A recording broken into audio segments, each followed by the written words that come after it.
So question 1 is what we would call a standard reacting mass question. You're given an equation, you're given a mass of sodium hypochlorite to be made, and you're given 1.6 grams of sodium hydroxide, one of the reactants. Again, we should always be on the lookout just to check it's not a limiting reactant question, but we only see one mass given in the question, so must just be one of the standard ones, just one mass to another. Going to use the Taylor method here, which most of you did use at the time.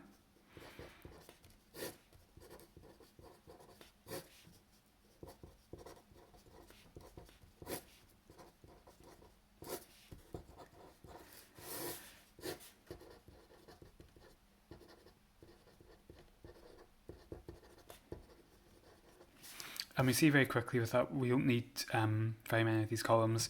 Nothing to do with chlorine, no information about it.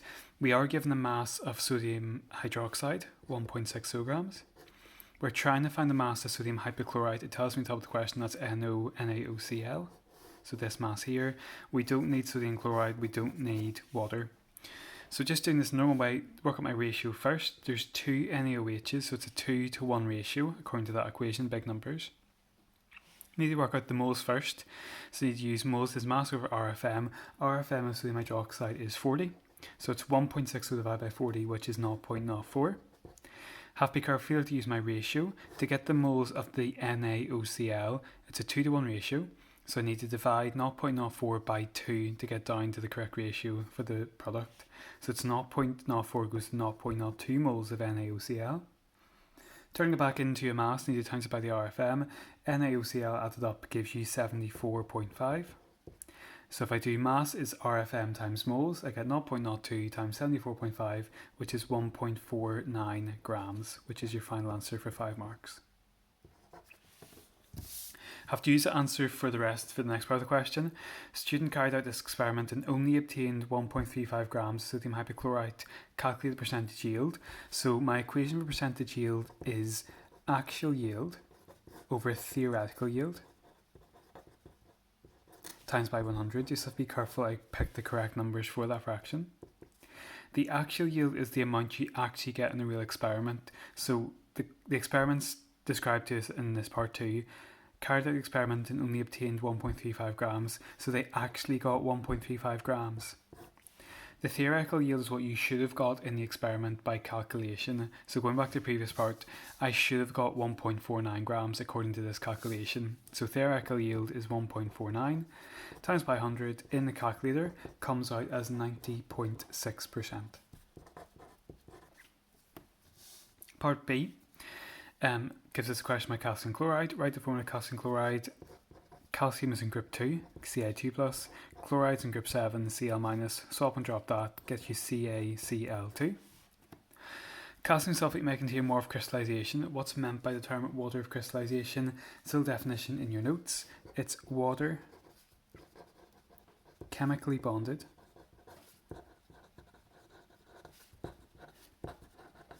to the crystal structure.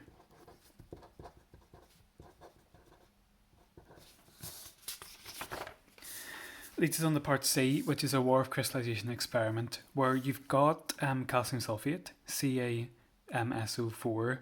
It's got some water of crystallization attached to it, but we don't know how much there is. That's why it's shown by an X here.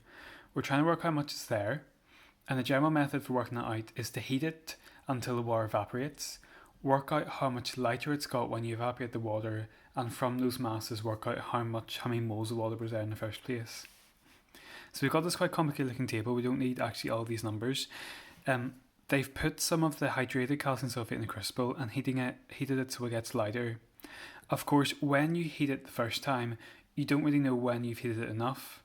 So what you have to do is you heat it once, you weigh it, you put it back on the Bunsen burner, heat it again, and you keep doing that until the masses stay the same. When the masses don't get any lighter, it means you must have got rid of all the water you possibly can get rid of, and therefore the experiment is complete. In other words, you can't just do it once because you'll not be sure you've actually heated it enough. So that's why you see all these values for 5, 10, 15, 20 minutes. You spot for the first couple it does get lighter, but as you heat it, it gets lighter and lighter until you get to 15 and 20 minutes. At that point, it shows us we've heated it enough because we can't get lower than 13.92 grams. So Now, as asked about in this part 1, explain why the student heated the crucible and its contents several times during the heating process. You could just say you're heating it until you get a constant mass, but to explain it a wee bit more clearly, you probably should say to ensure all the water of crystallization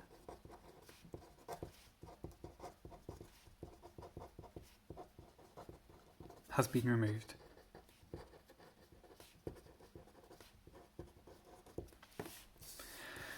Part 2, you have to calculate the mass of water crystallization lost. So that's if I had calcium sulfate with some waters attached to it in the crucible.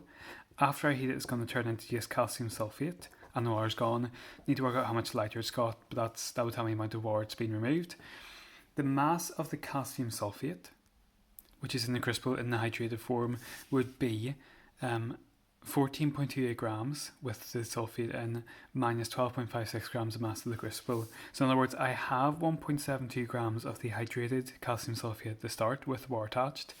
At the end, it would be 13.92, that's without the water, all removed, minus the same crucible value, 12.56, which is 1.36 grams. It's got lighter, as we expect. The amount it's got lighter is going to be 1.72 minus 1.36, because that's from the water being removed. That gives me a value of 0.36 grams of water being removed from the calcium sulfate. Calculate the number of moles of water crystallization lost. That follows on from this previous question. We know that 0.36 grams of it have been lost. Converting it into moles is just moles equals mass over RFM. Mass is 0.36 grams. RFM is 18 because H2O, 2 H's and 1 oxygen. Moles of water of crystallization therefore are 0.02. Mass of anhydrous calcium sulfate, we actually kind of worked that out here already to work out the water part. It's 1.36 grams. And the moles of the anhydrous calcium sulfate, same method, moles equals mass over RFM. Mass is 1.36. RFM is just adding up all your bits of your formula for CaSO4, which gives you an RFM of 136. In the calculator, it comes out as 0.01 for the number of moles. Using the answers part 3 and part 5, determine the value of X in CaSO4.xH2O. Basically, we're trying to work out the ratio of calcium sulfate to water.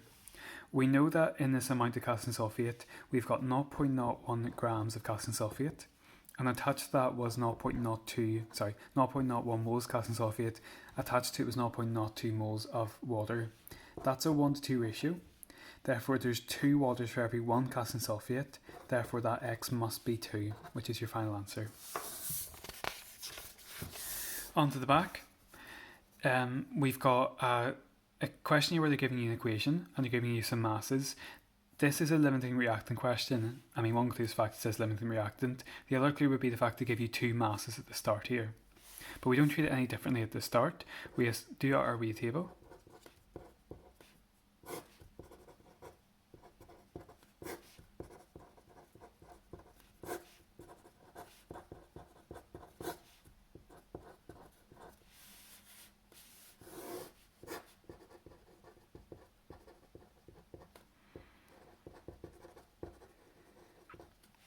If I look what information they give me at the start of the question, I've got 16.8 grams of sodium hydrogen carbonate, that is this one here.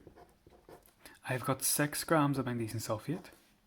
I'm asked to work out the mass of sodium sulfate made in the end of that question, therefore these other 2 columns aren't necessary. My first step is to work out the moles of each. I'll fill in the ratio quickly first, so that's 2 to 1 to 1. But now I work out the moles of each, which just involves dividing by the RFM. For sodium hydrogen carbonate, the RFM is 84. Remember, don't include the big number, it's just for the ratio. Gives you moles of 0.2. For MgSO4, it's 6 divided by the RFM, which is 120, giving you 0.05. Now, this is always a tricky bit to work out the limiting reactant. It's tricky in this case because it's a 2 to 1 ratio, so you need to take that into account. So we do the wee thought process to work out which one's limiting, which one's excess. So I'm going to pick the first one, doesn't matter which one you pick, and I'm going to imagine if that fully reacts, how much of the other one do I need? So I'm going to ignore the fact I have 0.05, just going to see how much I need.